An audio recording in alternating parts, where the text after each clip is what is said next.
magical drawing ideas. Hello, my young artists. I'm Tanya. Welcome to my drawing lesson. Today, we will draw and color our own magic drawing step by step. Take a piece of paper, use your imagination, and let's get started. Do you like ice cream? Then let's draw it now. Today, I want to draw 4 types of ice cream at once. 2 on a stick and 2 in a waffle cup. They will all be of different colors and shapes.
Our magic drawing is ready. Now let's color it. I'm going to paint in watercolor. You can use whatever you like: pencils, wax crayons, markers, or paints.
to my channel and learn to draw with me easily and fun.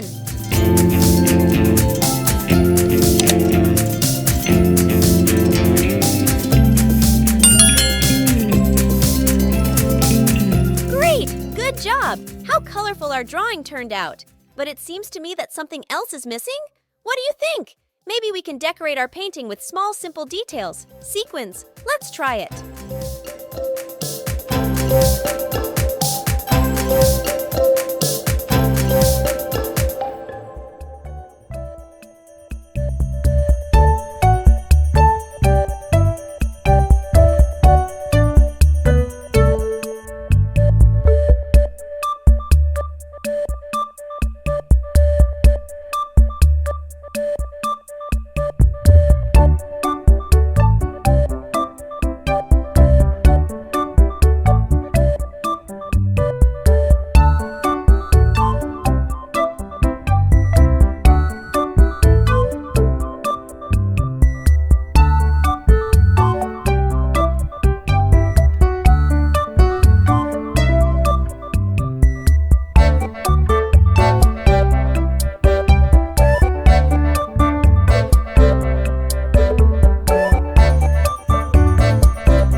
Beautiful! If you like this video, then please like and subscribe to my channel. See you in the next video!